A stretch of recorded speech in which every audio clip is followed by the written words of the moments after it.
I'm feeling adventurous. Today, I'm going to be going wild swimming. Now, you might be wondering, what's the difference between that and open water swimming? Well, basically, there are no lifeguards, there's no lane ropes, and it's free and in the nature. It does feel amazing to get out there and just be at one with the water and your natural surroundings. But there are risks involved. As much as I've dipped my toe into a little bit of wild swimming in the past, I think I need some help from an expert. So we're going to be speaking to Professor Greg Whyte, who's a wild swimming advocate, but also an ambassador for the Royal Lifesaving Society. Well, Greg, thank you so much for coming and joining me. And it is Scorchio today, and I'm desperate to get in the water, but I know we have to kind of discuss a few things first. So my first question is, what do we need to do before we can actually get in and swim? Well, I mean, I guess that's the whole point, actually. It is Scorchio. The sun is out. It's a beautiful day, but that doesn't tell you what the water temperature is. And right. I think one of the key things about open water swimming, about wild swimming, is that you really need to know what the water temperature is. Cold shock response is the killer. Right. You know, that's the one thing that we really do worry about. Okay. And so knowing the water temperature is really important. The water temperature here is actually lovely, so it's going to be great for us. I should be all right with my wetsuit. You'll definitely be okay in a wetsuit. I won't be wearing a wetsuit today. But you know, look, for me, the most important thing about wild swimming is local knowledge. Yeah. You know, it's knowing where you're swimming and what you're swimming in. And I think sometimes you can take that for granted. You think, well, it's a river, we're just getting in and swim. But yeah. Lots of things to think about. Number one is flow rate, which is crucial. How quickly is it flowing? Local knowledge will tell you that. Take a look at for us, the Environmental Agency website will actually tell you what the flow rate is. But I like to do a little check. So just as you look in the water, you can see the weed and it is upright. Yeah. So that tells you there is virtually zero flow. Okay.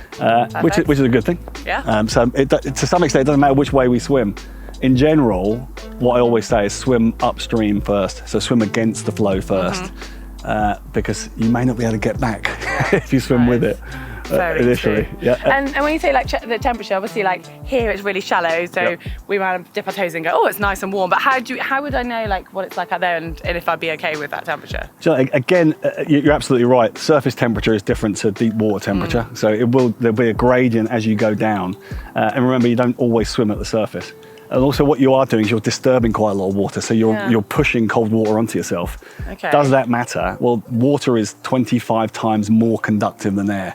In other words, it strips heat really, really quickly. That's why water is so problematic. And moving on, like equipment-wise, obviously I'm in my wetsuit, but what sensibly do I need to take when I'm going wild swimming? So, all you've got to think is safety. You know, wild swimming is about safety. We like to imagine that it's about, you know, getting close to nature. But the bottom line is that wild swimming is only successful if you get out alive.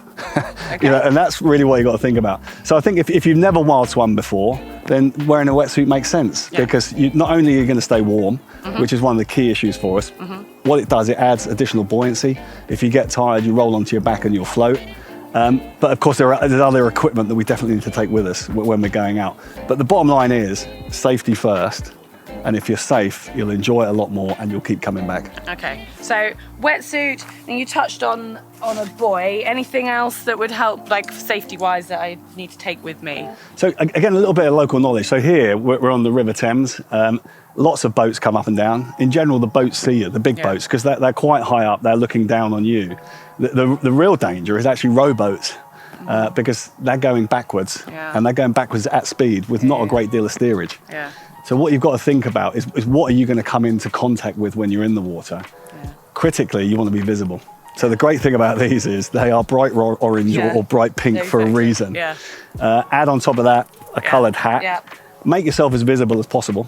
Also, the great thing about the toe float is that it inflates. So if you do get into a bit of trouble, you can always grab a hold and you can hang on to it. Yeah. So again, it's about safety. Yeah. And beyond that, is there any equipment you need for after, like when you get out, if you've been somewhere cold, what's the, like, are you still in danger of anything once you've got out to like? Yeah, I mean, getting out is the danger point, really. Okay. And so the interesting thing is that even in cold water, so, you know, I've swum down close to zero before. When you're in water, core temperature actually remains quite stable because what you're doing is you're swimming, you're generating lots of heat. And so you can just about maintain core temperature. Okay. When you get out, what then happens is you stop swimming, you stop generating heat, and then all of a sudden you start to perfuse those really cold areas of your body. And so you get this thing called the after drop. So when you get out of the water, that's the danger point, because then what happens is core temperature plummets away. Okay. And that's called the after drop. So critically, what you should have with you is that when you get out of the water, you've got something that you can dry yourself with, number one, and also you can wrap up with. Again, great day today because we've got the sunshine, but if it was windy and it was raining, you know, I have seen hypothermia on days like today. Wow. Yeah. You know, so don't think just because it's relatively warm you're going to be okay. Safety first, make sure you get everything with you. I know we touched on, you know, knowing the area, maybe looking at the Environment Agency if you're in the UK and you're local to here. But what other things should you check that, you know, could affect the swim that you might not, even though you're a regular swimmer here, that could change? I mean, I think that's the thing, is I think that you can become complacent, I think, when you're a regular swimmer in a particular place. But, you know, one thing I never do is jump or dive into the water when you're wild swimming. I know what's here, I think, but something may have changed from the last time I was here. So somebody could have thrown something in, somebody could have fell in. And so therefore you have to be really careful, in my opinion. So always get in carefully, always with safety in your mind. So don't imagine, even if you're a seasoned wild swimmer, imagine it's your first time. Don't get complacent, because I think complacency leads to problems. And say you were going somewhere completely different, or I'd got here with a friend for the first time, what, or say it was still water, is there anything else I need to check, or how do I know if it's safe? Yeah, I guess the water quality is okay. Yeah, and I think the water quality is probably one of the key issues.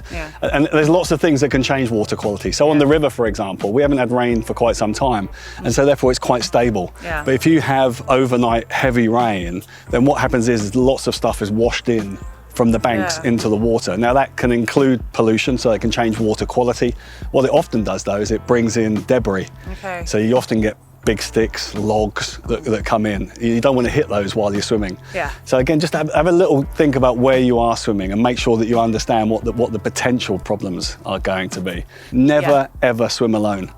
I never swim alone. You think how much open water I've done? I am surprised at that. Never. So anything can happen. So never swim alone. And add on top of that, make sure that you tell somebody that you're swimming. We've told you. But you know, again, it's just a safeguard really. But just let them know that you're going for a swim, and in 3 hours' time, if you're not back, 3 hours, they'll wonder where you are. All right, okay, let's get doing this.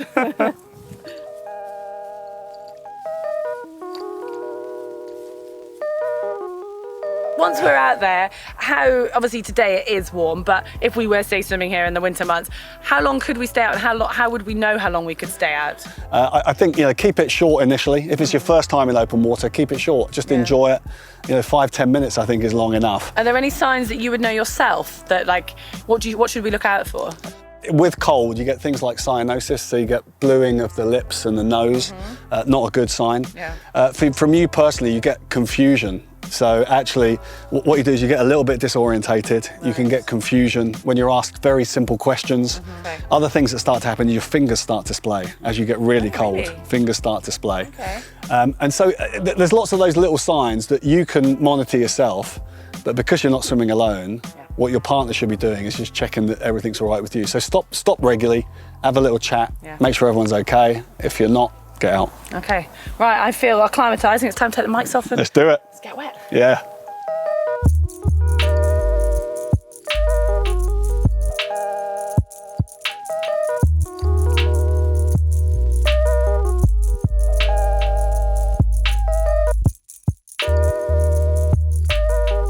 Oh, that was so refreshing. Thanks for taking me in, Greg. I loved it. But the only bit I didn't enjoy was getting in and out through the reeds.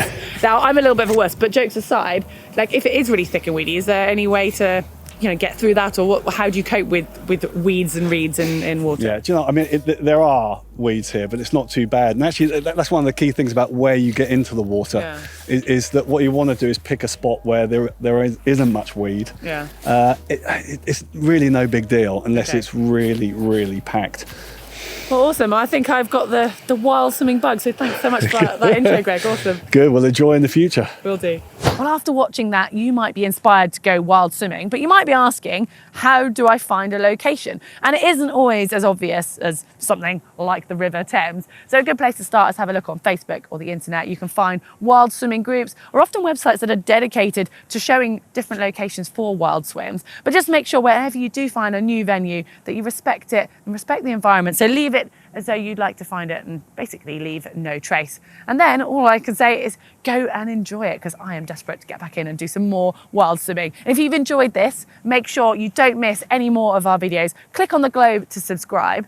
And if you want to see a video when we've compared open water swimming stroke to pool swimming stroke, then that's just here.